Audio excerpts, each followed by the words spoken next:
Բոլորին չէ, որ պատմում եմ այդ մասին, հատկապես աշխատավայրում, գործընկերներիս հետ աշխատում եմ չխոսել այդ թեմայով։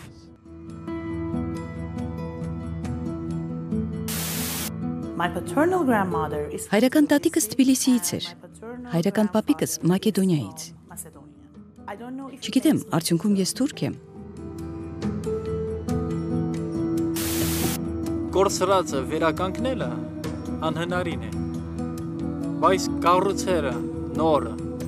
հնարավոր է։ Ասում էի տատիկիս, որ տատիկես ինչ երկա, ինչա նշանակում, ինչ լեզով, աչքիս հունգարերենով չի։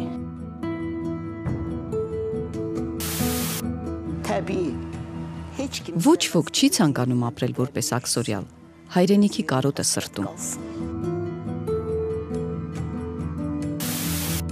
Շնորհակալություն, շնորհակալություն, Աստված մեզ փրկի ևս մեկ պատերազմից։ Կոտրի այն ձերքը, որ սեր բարձրացրել ասել, սա իմն է, սա քոնն է, այդ սահմանը դրել եմ։ Ինչ սահման է։ Գալու ենք ու գնանք, հերթով գալու ենք, ոչ մեկը են քարի խաշ չի դառնալու մնա, սաղներ մահկանացու են գնալու։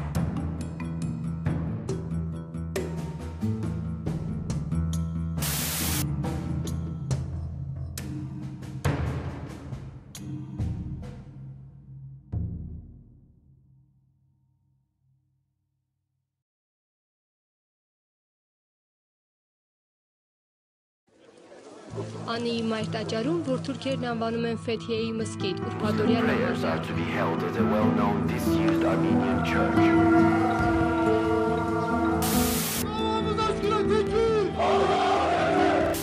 Եթե հարցնեք իմ ազգությունը, ապա այո, ես թուրք եմ, բայց ինչ ասել է թուրք, գուցե հենց սա է հիմնական հարցը։ Թուրքիայում բոլորն էլ թուրք են, յուրաքանչյուր քաղաքացի, ով ունի թուրքական անձնագիր, թուրք է։ Այո, ես ունեմ գաղտնիքներ, ես իմ ինքնության բոլոր մանրամասները չեմ հրապարակում։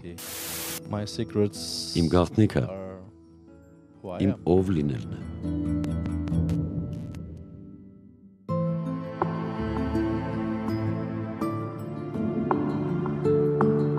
Ես միշտ տարբերվել եմ ընտանիքիս մյուս անդամներից։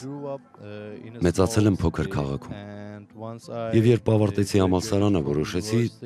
տեղափոխվել Ստամբուլ։ Այդ քայլը օգնեց ինձ կայանալ եւ մարդկանց ներկայանալ իմ սեփական ինքնությամբ։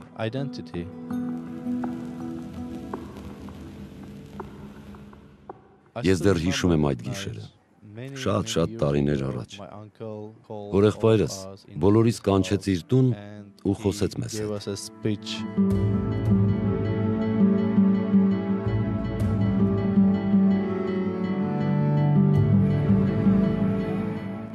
Ես 14 տարեկան էի, եղբայրս 19 տարեկան էր։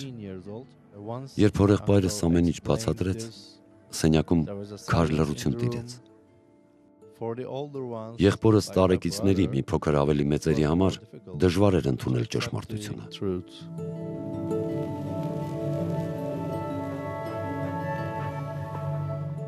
Այդ գիշեր հորաքույրներս էլ էին սենյակում։ Նրանք բոլորն էլ գիտեին, վաղուց, և թաքցրել էին։ Նույնիսկ այսօր նրանք չեն ցանկանում խոսել այդ մասին։ Պարզապես ուզում են մոռանալ։ Հատկապես ավագ եղբայրս։ Նա շատ հպարտ էր թուրք լինելու համար և երբեք էլ չընդունեց այդ փաստը։ Նա պարզապես հրաժարվեց ընդունել, դուրս եկավ սենյակից։ Նա մտածեց, որ դա սուտ է, որ հորեղբայրս խելքը թռցրել է։ Եղբայրս այդպես էլ չընդունեց դա։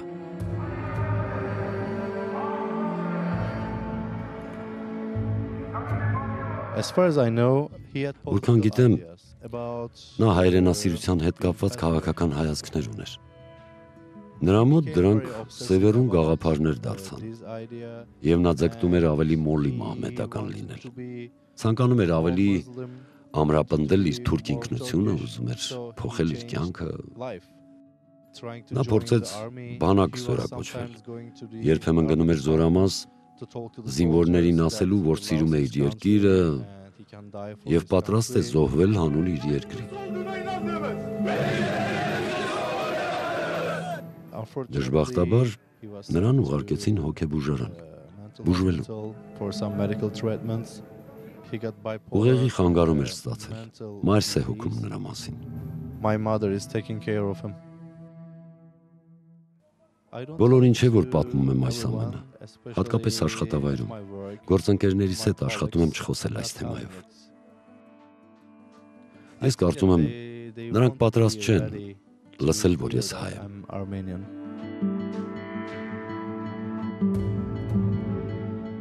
Այո, ես ունեմ գաղտնիքներ։ Ես իմ ինքնության բոլոր մանրամասները չեմ հրապարակում։ Իմ գաղտնիքը իմ ով լինելն է։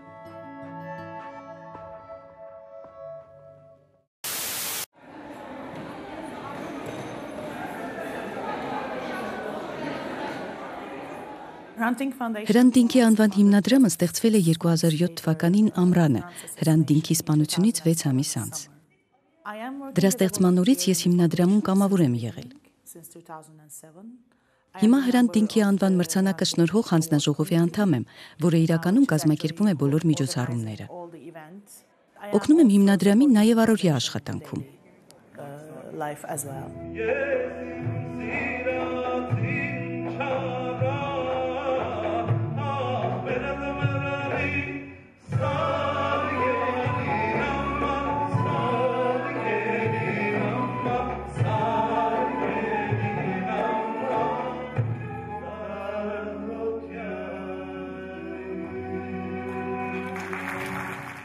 Մայրական տատիկս Քավալայից էր, իսկ մայրական պապիկս Ուսակից։ Հայրական տատիկս Թբիլիսիից էր, հայրական պապիկս Մակեդոնիայից։ Չգիտեմ, արդյունքում ես թուրք եմ։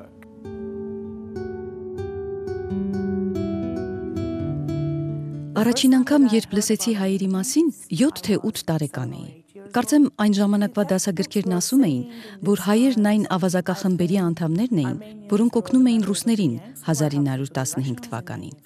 Այսպիսով Օսմանյան կայսրությունը պետք է նրանց վերջը տար։ Բայց ոչ ոք մեզ չէր ասում, որ նախկինում հայերը միայն ներկայիս Թուրքիայի հարավ-արևելքում եւ արևելյան հատվածում չէ, որ բնակվում էին։ Նրանք նաեւ Էգեյան եւ Միջերգրական ծովի կողմերում էին, Սև ծովի ափին, նաեւ Ստամբուլում, Թրակիայում։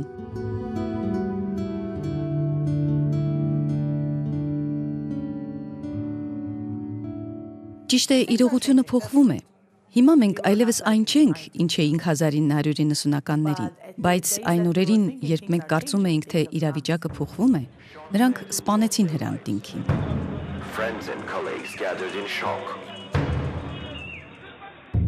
Մենք մեկ այլ ծրագիր ենք իրականացնում։ Կոչվում է Հրանտի ընկերները, որը հետևում է դատավարության ընթացքին եւ գործի վարույթին Ստամբուլում։ Մենք գիտենք, որ այս 4 տղաները, ում նրանք մեզ դեմ տվեցին որպես մարդասպաններ, Հրանտի իրական սպանողները չեն։ Այո, նրանք էին դա արել, բայց հետևում մի մեծ պատկեր կա։ Մենք հենց այդ մեծ պատկերն է, որ փնտրում ենք։ 3 տարի առաջ Հայաստանի հետ հարաբերությունների բացման ժամանակ մենք հավատացինք, որ Սերժ Սարգսյանը եւ Թայիպ Էրդողանը կկարողանան բացել սահմանը, բայց դա նրանց այդպես էլ չհաջողվեց։ Նախևառաջ կարծում եմ, որ մենք շատ միամիտ էինք, կարծելով, որ հեշտ կլինի լուծել այդ խնդիրը։ Լիահույս էինք այդ օրերին, բայց հետո պարզվեց, որ իրականում հեշտ չի լինի, մինչև հայերն ու ադրբեջանցիները չլուծեն Լեռնային Ղարաբաղի հարցը։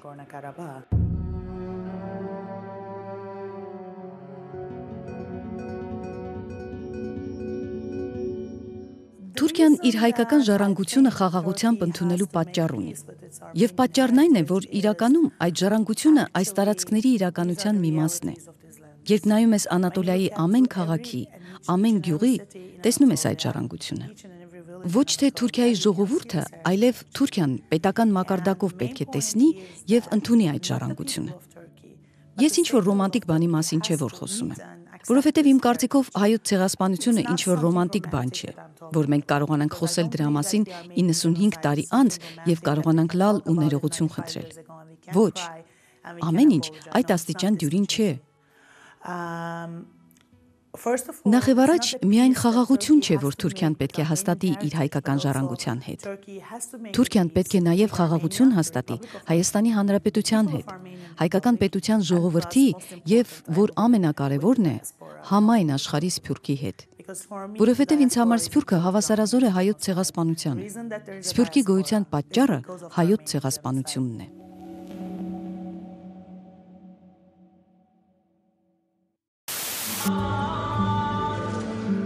Մահմեդական Թուրքիային եւ քրիստոնյա Հայաստանին բաժանում է դաժան պատմությունը, երկու երկրների միջև սահմանը մնում է փակ։ Առանց Ղարաբաղյան հարցը լուծելու Թուրքիայի եւ Հայաստանի միջև հարաբերությունների հարցը չի կարող լուծվել, որովհետեւ Ադրբեջանում փոթորկվող հույզերը թույլ չեն տա։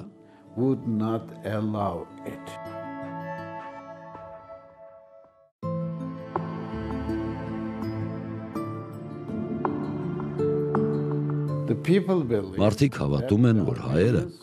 դավաճանել են Օսմանյան ռեժիմին։ Մենք նույն պատմությունն էինք պատմում արաբների մասին։ Արաբները մեզ դավաճանել են։ Հիմա մենք արաբների հետ շատ լավ հարաբերություններ ունենք։ Ինչ է, մոռացել ենք դավաճանությունը։ Այո։ Թուրքիայի վարչապետը մտավ կենտրոնական Տրիպոլի անվտանգության աշխատակիցների եւ պաշտոնական լիմուզինների երկար շարքով, բայց հետո Ռեջեփ Թայիփ Էրդողանը միացավ հավատացյալներին մարտիրոսների հրապարակում։ Եթե Հայաստանը շատ հարուստ լիներ, Ադրբեջանի կամ Ղազախստանի նման, մենք կգտնեինք եղանակ մեր միջև ընկերություն հաստատելու համար։ Նավթ կամ գազ ստանալու համար, բայց Հայաստանն աղքատ երկիր է։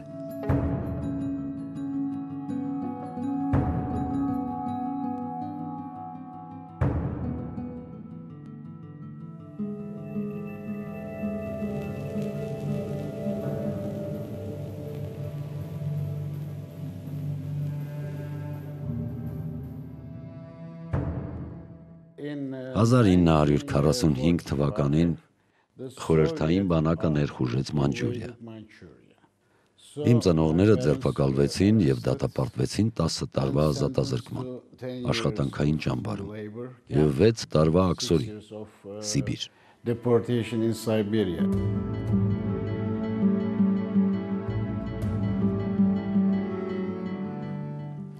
Ես մնացի պապիկիս հետ, բայց շատ չանցած պապիկս մահացավ։ Ինձ որդեգրեց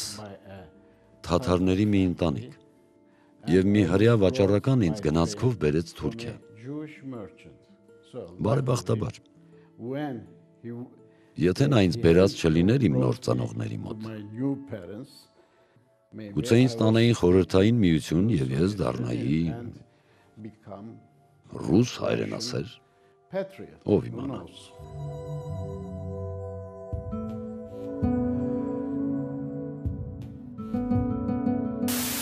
Հեշտ չէ գամովին հրաժարվել ինքնությունից։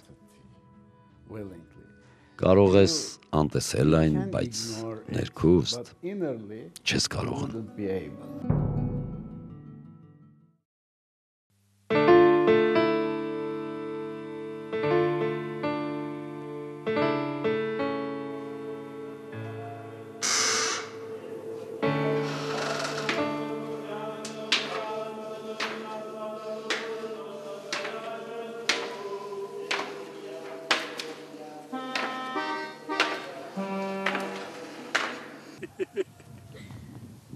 Մարսել, որտեղ պիտի երև այստեղից։ Հերու է Մարսել։ Մենակ Շուշի մի գոմ, Կարինտակ մյուսը։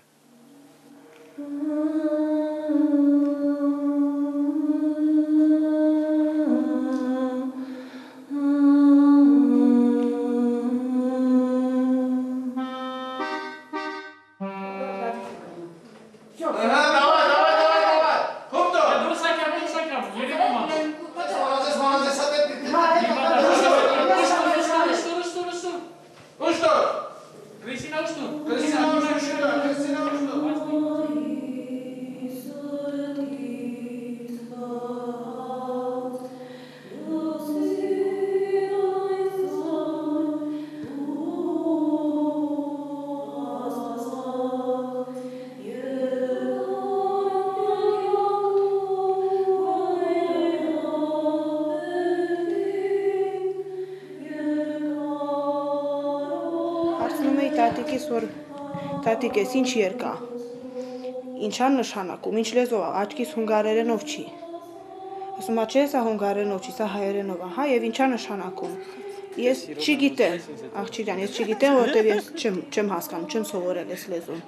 Բայց գիտեմ, որ իմ հայրս ինքը գիտեր, որտեղից գիտեր։ Մենք հայ ծագումներ ունենք, ուղղակի ինքը ինձ չսովորեցրեց հայերեն։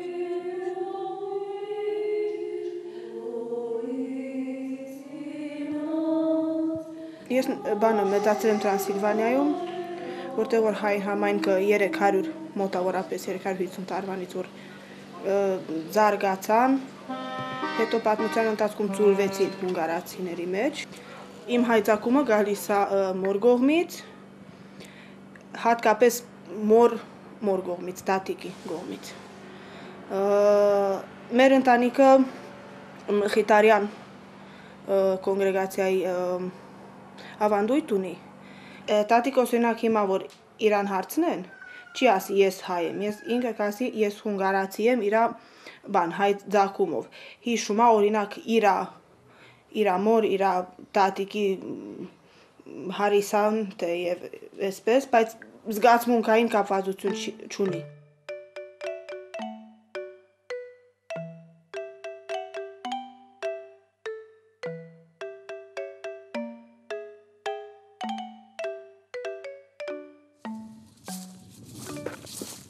Ինչի մանամ, պապիկս ստեղապրիտի, ստեղչապրի։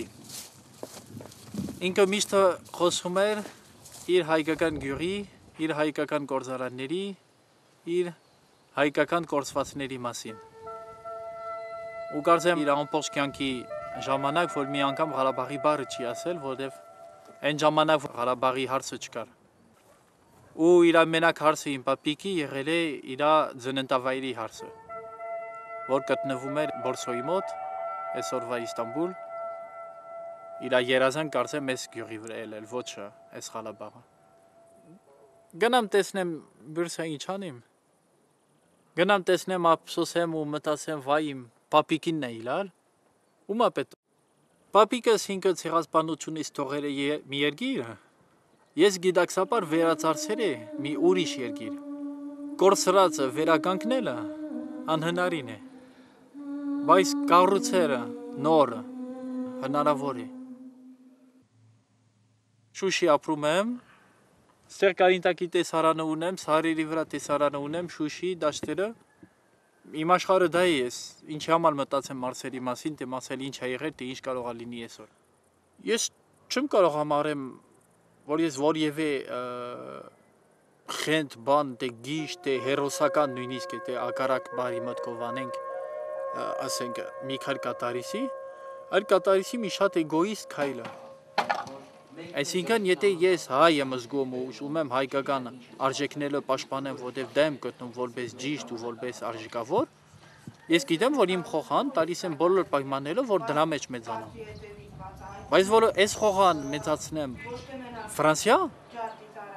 կարող է դառնալ իմ պապայի նման։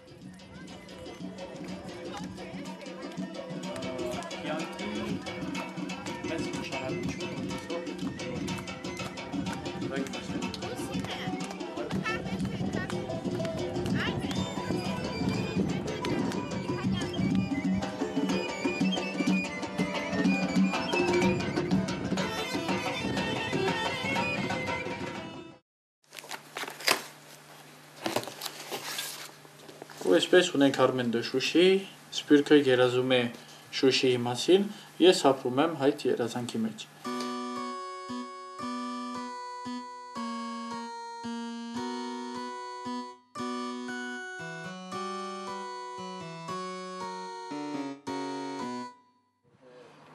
Տանը հիմա ներկա են տան որոշ մասերում, ներկա են եւ իմ ծնողները, եւ իմ ամուսնու ծնողները, բոլորը մի մտքով են եղել, որ իմ երեխու ծննդյանը ներկա լինեն, բայց ինձ թվում է դե շատ բավականին մոմ չեն վարել դրա համար, որտեվ ոնց որ այդ իրենց սպասածը ոնց որ մի քիչ ուշանում է։ Մի բանից զգում եմ, որ իսկական Ղարաբաղցիա լինելու։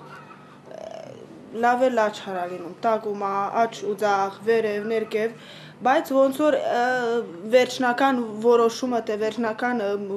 օրդերը վերևից չի ստացել։ Կեսյա բացում ես, դու պարկած ես լինելու այսպես, նրան այսպես բռնած ու բանան ես։ Չէ, հասկանում եմ ինչ ասում։ Ավետիսը տենց էլ որոշեցի անունը երեխու, որը Ավետիսը նշանակում է լավ լուր եւ բոլոր երեխաները իրենց ծնողների համար գոնե մեծամասնությամբ լավ լուր են։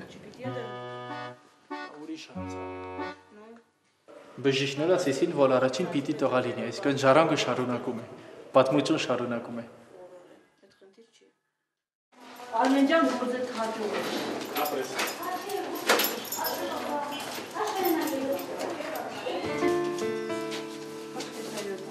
Իմ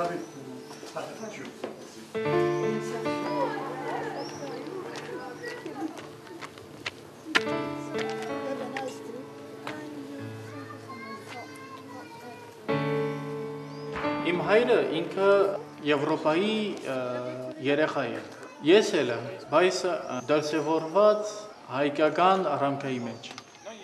Իմ պապայի հետը կապը կարող է սորը կտրվի լրիվությամբ։ Ընդհանրապես իրան հետ խոսել ես հարցերը անհնարին է, որտեղ առաջին բացակը է, երկրորդը լռում է։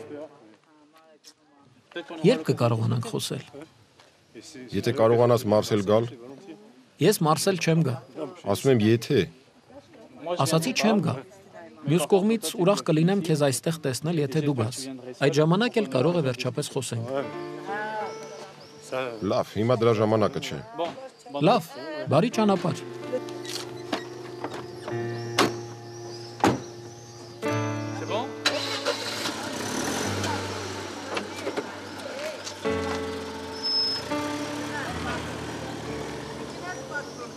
Դա պասորեն մեր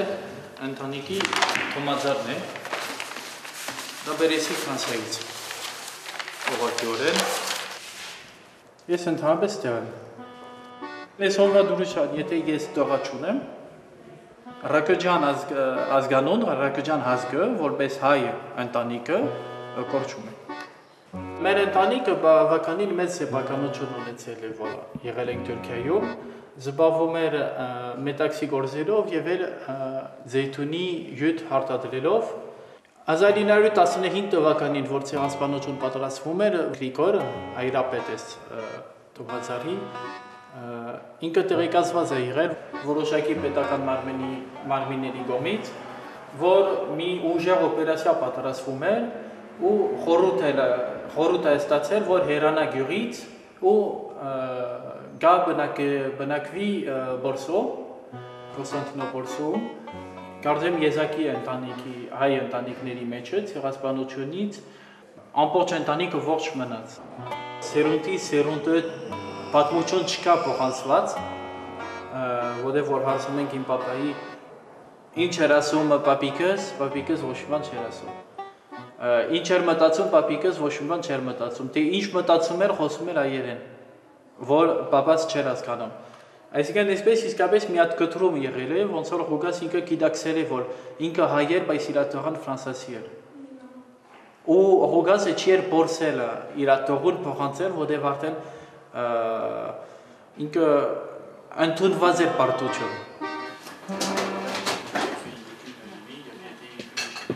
Սպյուրքում մարդը ինչ անում, որ իրեն հայս գա։ Գնում է միջոցառումներին, հայրմերը երգում է եկեղեցում, եթե ուրիշ ձևի միջոցառում է, մեր հայրենիքն է երգում, թե Կիլիկյան, հետո բաստուրնա է ուտում, հետո կոնյակ է խմում եւ դրանով փրցավ։ Զուտ չեմ խոսի, նյութական պայմաններ կարող է ավելի նեղ լինեն, բայց այս պայմանների նեղ լինելը իր պատճառը ունի, եւ այս պատճառը ես լավ էլ հասկանում եմ, առաջինը եւ երկրորդը այս պայմանները անփոխելի չեն։ Ես հոգեպես այստեղ ավելի ապահով եւ անվտանգ եմ ինձ զգում, քան թե այնտեղ։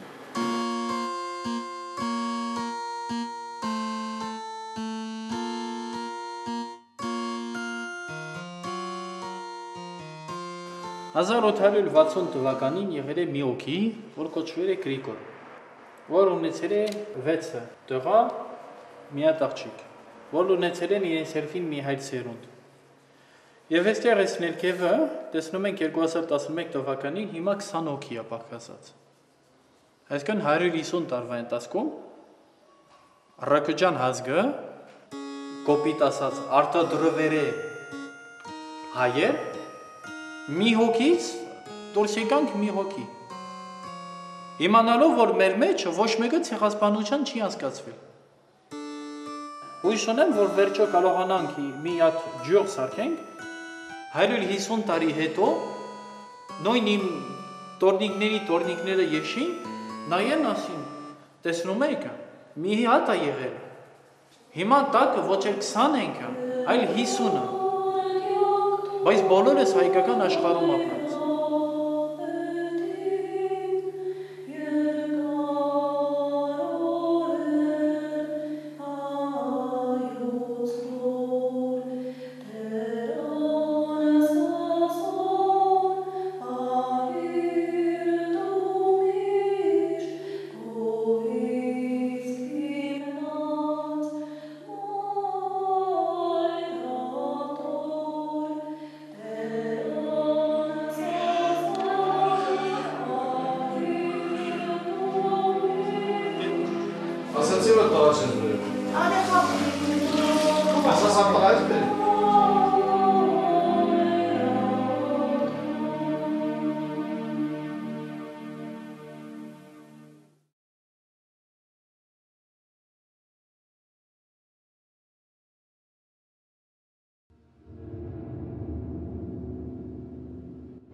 Սա այն ներկայացումներից է, որոնք մենք բեմադրում էինք Երևանում։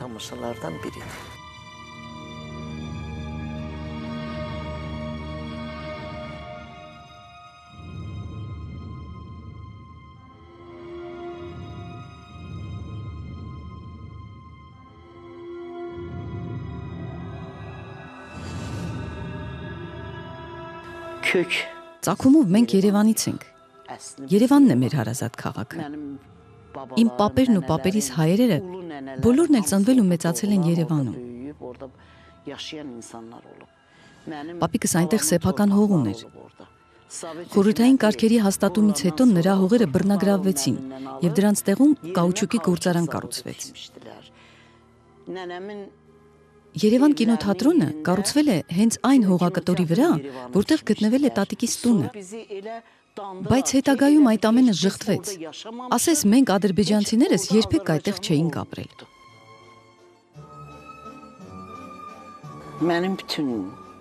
Իմ ողջ մանկությունն ու երիտասարդությունը Երևանում է անցել։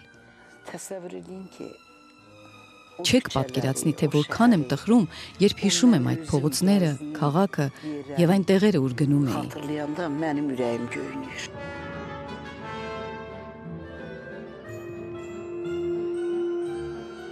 Մանկությունից ի վեր ես սիրահարված եմ եղել թատրոնին։ Երբ գնում էի թատրոն, բեմի վրա ամեն ինչ ինձ հեքիաթային աշխարհ էր թվում։ Միշտ ձգտել եմ դերասանուհի լինել։ Եվ այնպես պատահեց, որ երբ ես ավարտում էի դպրոցը, մեզ ասացին, որ վերաբացվում է ադրբեջանական թատրոնը։ Չեք կարող պատկերացնել, թե որքան էի ոգևորվել։ Վազեվազ այնտեղ գնացի։ Եվ հենց թատրոնում էր, որ հանդիպեցի ամուսնուս։ Մենք ամուսնացանք։ Եվ կարելի է ասել, մեր երեխաները թատրոնում մեծացան։ Թատրոնը շատ հին պատմություն ուներ։ Մինչև 1882 թվականը այն արդեն 2 ներկայացում էր բեմադրել։ Թատրոնը գոյություն է ունեցել մինչև 1915 թվականը, ապա ստիպողաբար փակվել, այն տեղափոխվել է Թավրիզ, Իրան։ Այնպիսի զգացողություն էր, ասես մենք ոչ թե թատրոնում ենք աշխատում, այլ կռվում ենք առաջին գծում։ Եթե համեմատաբար թույլ կամ ոչ այնքան մակարդակով ներկայացում էինք բեմադրում, թատրոնը փակվելու վտանգի առաջ էր կանգնում։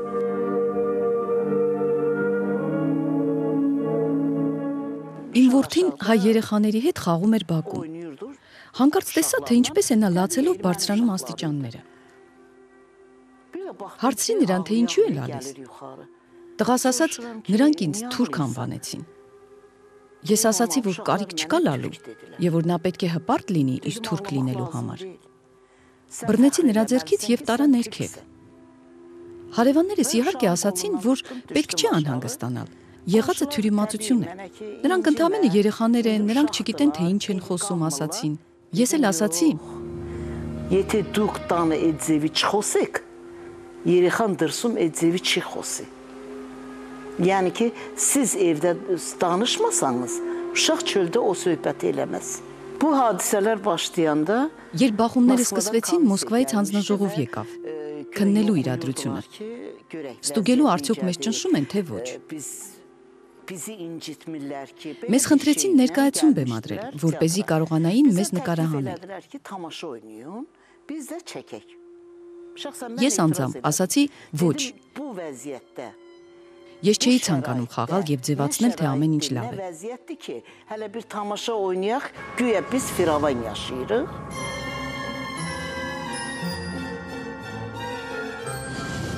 Axırıncı tamaşamız Մեր վերջին ներկայացումը Սևանում էր։ Հանդիսատեսները բարձրացան բեմ մեզ մոտ եւ նրանցից մեկի ձեռքին սազ կար։ Եվ մենք նրան խնդրեցինք սազով ինչ-որ բան նվագել։ Նա նվագեց բոլորիս իմացած երգի, գուցե ես այլևս այստեղ չվերադառնամ մեղեդին։ Ողջ թատերախումբը արտասվում էր։ Ոչ ոք չի ցանկանում ապրել որպես աքսորյալ, հայրենիքի կարոտը սրտում։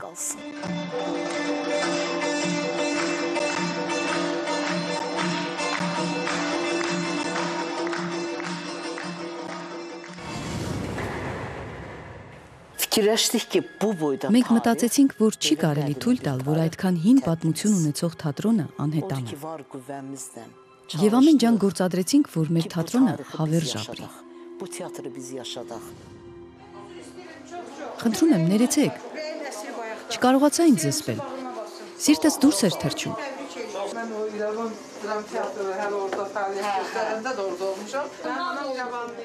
Ղարաբաղն ինձ էլ է ցավ պատճառել, եւ ես արտասվում էի ներկայացման ժամանակ։ Շնորհակալություն։ Աստված մեզ փրկի եւս մեկ պատերազմից։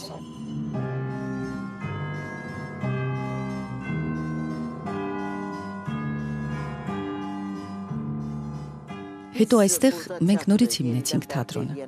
որը դարձավ այն բոլոր անձանց հանդիպման վայրը, ովքեր արևմտյան Ադրբեջանից էին եւ արվեստներ էին ուսումնասիրում։ Բոլորն այստեղ էին գալիս։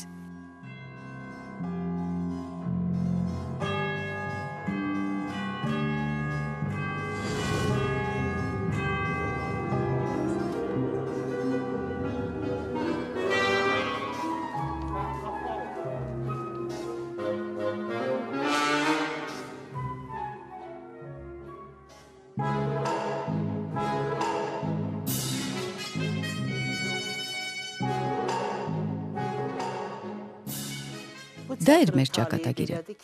Մենք դարձանք թափառող թատրոն։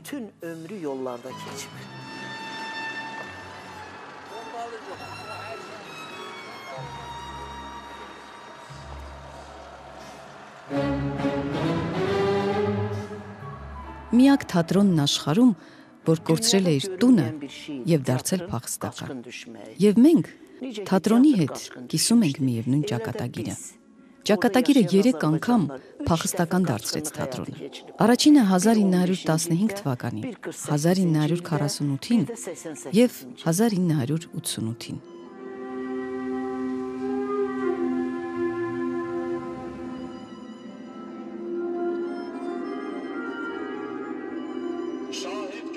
Ես միայն քեզ եմ վստահում ականատեսի դերը, քանի դեռ ես չեմ վերադարձել, այդքան հեռվից Դու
Մենք էինք բեմադրել այս պիեսը։ Այն մեր ճակատագրի մասին է։ Պատմվում է, թե ինչպես մենք փախստականներ դարձանք, ով մնաց այնտեղ մենակ, ով փախչելիս մահացավ։ Սա է մեր ճակատագիրը։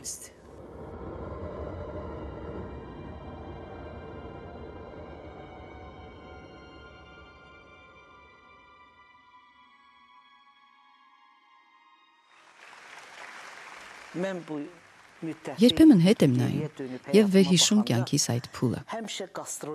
Մտաբերում եմ, թե ինչպես էինք գնում շրջագայության։ Նույնիսկ հիմա ինձ թվում է, որ ես շրջագայում եմ եւ մի օր վերադառնալու եմ հայրենիքս։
Սկզբից նկարում էի հարսանեկներ, կանակուներ, ընկերներիս։ Ցավոք շուռ եկավ ամեն ինչ։ Եվ ես, երբ որ այդ ընկերների խնջույքներն էին նկարում, ստացվեց, որ սկսեցի նկարել նրանց թաղումները։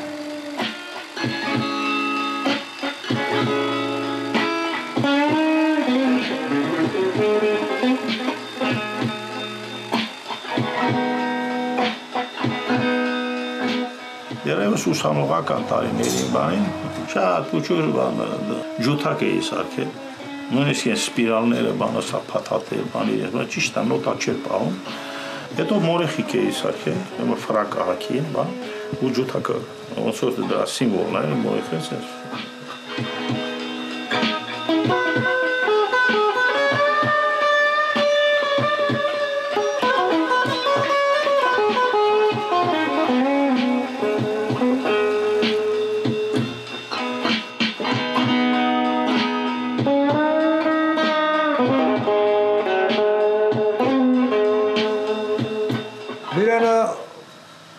Իմ անմիջական հարևանս, մանկական ընկերն է։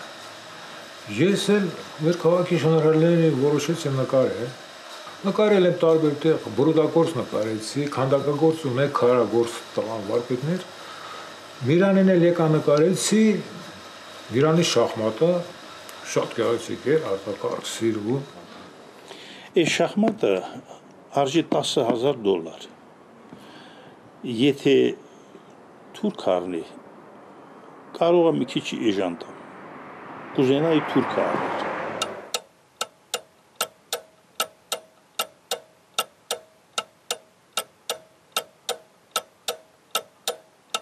Հիմա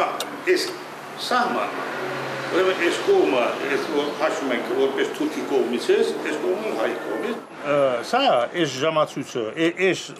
ժամացույցը իմ օգտին է խոսում, այս մեկը քո։ Այսինքն սա հայի կողմն է, սա թուրքի։ Հիմա 5 րոպեվա մեջ ամեն մեկին 5 րոպե է տրվում։ Հնարավոր է, որ սա պատկերացնու սես գալիս է ժամանակը, թուրքի ժամանակը, եկավ, այն սլաքը որ ընկավ, անկախ նրանից թե թուրքի զորքը ինչքան շատ է, որ միշտ գովում են այսքան շատ, հաշիվ չի, հենց ժամանակի մեջ չտեղավորվի, սլաքը ընկավ, ինքը պարտված է։ Սևերը թուրքերն են, սպիտակները տանձի փայտից մեր հայ զորքն է, ընտրել եմ հետևյալ կազմով, թագավորը Անդրանիկ Զորավարը, իսկ թուրքերի կողմից ընտրել եմ Սուլթան Համիդից սկսած, հետո վերցրել եմ փոփոքի փայտ, սև, Աֆիցերները, այդ փղերը ավելի շուտ, որը մեկը Դրաստամատ Կանայան, մեկն էլ Գարեգին Նժդե։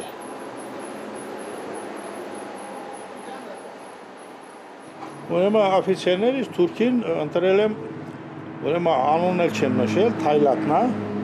ուրեմն գրված է գործ Սողոմոն Թերելյանի, այսինքն Սողոմոն Թերելյանը սրան տապալակար է սարքել, նույնն էլ Էնվեր Փաշանա, գործ Մերքումյանի, Միջին Ասիայում Մերքումով սպանել է, իսկ ձիաները, ուրեմն Դավիթ Բեկն է, և Սասունցի Դավիթը, որ պայքարը դեռևս Բսրամելիքից է գալիս։ Թագուհին հարեմի պորտապարուհի Վալիդա խանուն, ասենք առաջի տիկին, շատ շքեղ կերպարա, ընտրել եմ այնպիսի փայտ, որ սպիտակ երանգներ ունի, այսինքն հարեմում նաև հայուհիներ կան, այսինքն դրա արյան մեջ հայի արյուն է հոսում և ոգին հայի։ Որոշ ընկերներ կար, ասում էր, բանը, իսկ Վալիդային խիչ ես Կիսանդրի քանդակում, այ մարդ ասի, այս շքեղությանը ոնց, ում ձեռը կգա, սրանք Կիսանդրի սարքի, հաճելի է, սիրուն է։ Դեմքերը սաղ գրականությունից վերցրած է, ուրեմն Հախվերդյան Սերգեյ ունենք պատմաբան, Գորիսեցի, ինքը դասախոս է, ուրեմն խնդրեցի իրեն, ինքը գտավ ինչ-որ գրականություններ ուներ, այդ բոլոր նկարները համապատասխան Էնվերի, Թայլաթի, Համիդի, այդ նկարները սաղ կար։ Էնվերի գլխի չափը լրիվ համապատասխանում է ֆիգուրայի գլխի չափին, բայց թայլաթինը փուչուրա, թայլաթինը պիտի մեծանա։ Ինչքան էլ բան է, քանդակի նման։ Հայոց ցեղասպանության գլխավոր կազմակերպիչ, որին գնդակահարեցին Բերլինի փողոցում։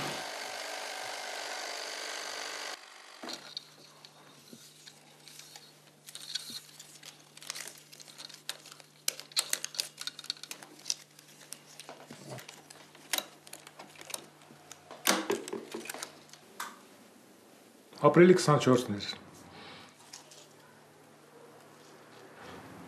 Երևանում սկավառակություններ էր։ Կանացեց հողեկալում ծառայության մեջ էի։ Նայում էի դիմացս թուրքական այդ պոստներ, թուրքական դրոշներ ծածանվում, եւ ես ատելության մեջ զգացում, կայրունս մեջ սերում էր։ Ռոշնովի պուլեմոտը իր ամբողջ փամփշտականներով, այդ փամփուշտներով բանով վերցրեցի, գախնի դուրս եկա, իջա ներքև խրամատներ ունեք։ Նստեցի, ժապավենը հագցրեցի, նշանառություն ուղիղ պոստին, թուրքական պոստին։ Ասեցի մի քանի օքել որ ոչ չասնեմ իմ սուրբ պարտքս կատարած կրնեն, իմ ազգի հանդեպ։ Ժամապահը նկատել էր։ Անմիջապես տագնապ հայտարարեցին ամբողջ զաստավով, եկան, ձեռքերից ոլորեցին, շուտ, լավավոր շուտ եղավ էր, չհասրեցին, մի քանի օջերև բաստողը։ Դե ջայլ եք, չեք հասկանում, չեք ջոկում, դա ինչ է նշանակում, դրանով հարց չի լուծել։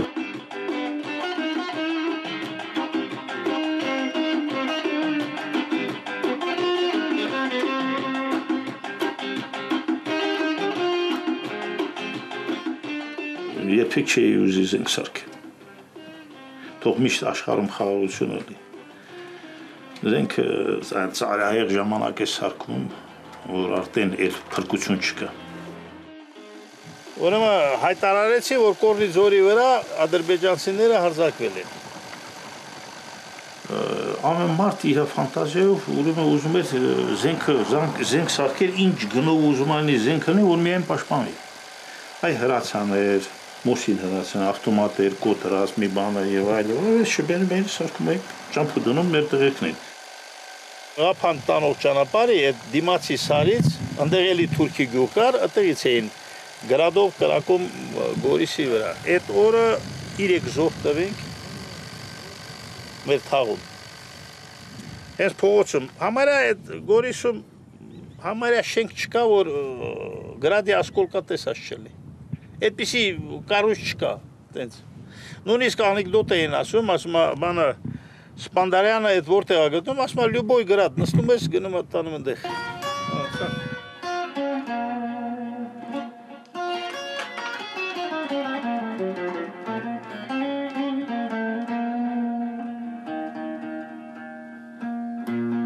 Շատ եմ ափսոսում, որ այդպիսի հերոս զոհեր տվենք։ Փաստորեն արյան գնով այդ խաղաղությունը ձեռք բերեցինք։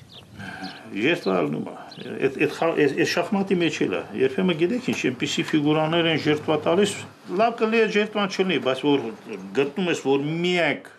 վարիանտը է դա, որ ժերտվա, բայց վերջում հաղթանակի։ Քայլեր անում եք, խնդրեմ, ինչքան ուզում ես, կրկնի, նույնը կրկնվում է, անելանելի վիճակում եք։ Այս զինվորի սխալ քայլից, որ սխալ քայլ եմ կատարել, անկախ նրանից թե ստեղ անդրանիկն է, թակուհին է, 2 հատ ֆիդայիններ ունենք, այդքան հզոր, ստեղ էլ թայլատնա,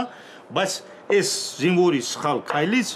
պատ, այսինքն դա ոչ մեկին ոչ մի օգուտ։ Այսինքն իզուր ժամանակ են կորցնում։ Անելանելի վիճակ։ Հա, սա նույն քաղաքականությունն է, այս շախմատի դաշտն էլ, այս կռիվը, բան, սա նույն քաղաքականությունն է։ Հարևանի հետ պիտի լեզու գտնես, հարևանի հետ պիտի հարևանություն անես։ Կամ էլ տուն տեղ ծախես, թողես գնաս։ Այն քիչ արած որ ասում եք պատի տեսարան, պատ չլնի էլի, այսինքն մի հատ ելք ալնի, այսքան որ գնում, գալիս են, իրար հետ խոսում են, ստեղ հանդիպեցին, ընդեղ հանդիպեցին, ոչ մի ելք չկա։ Սահմանը գիտեք ինչ ասեմ, էլ դե ճիշտ է, մեր պետության սահմանն է, բան եւ այլ, սփոր է պահպանում ենք, բայց գիտեք ինչ կասեի։ Կոտրի այն ձերքը, որ սեր բարձրացրել ասել, սա իմն է, սա քոնն է, այդ սահմանը դրել են։ Ինչ սահման է։ Գալու ենք ու գնանք, հերթով գալու ենք, ոչ մեկը այն քարի խաչ չի դառնալու, մնա, սաղներ մահկանացու են գնալու։ Ինչ սահման, էդ ով է ստեղծել այդ սահման։ Վիրա։ Այ Վիրա։ Սահմանապետությունների միջև դրված արհեստականորեն ստեղծած պատնեշ է։ Բնությունը չի ստեղծել տենց։ Երկրագունդը չեն բաժանել այս մասը, այն մյուս մասից, այն մյուս մասը, այն մյուս։ Ո՞նց կլինի այս բան։ Սևերիշան։ Միրոյան, Միրան ջան, այսօր սպիտակներով ես եմ։ Չի։ Էմոստին է տալիս, էմոստին է տալիս։ Չէ, միշտ հակառակն ես ուրախ եմ։ Դե դու հələ սուտանալի դիջոաբուտուր հետ։ Այսօր սպիտակներով ես եմ։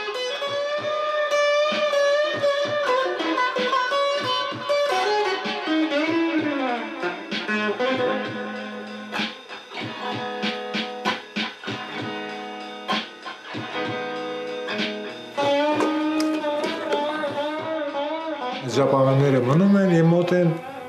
բայց են հարսանիքի կասետները բանը հենց ժամանակ են տարան, խնջույքների, իսկ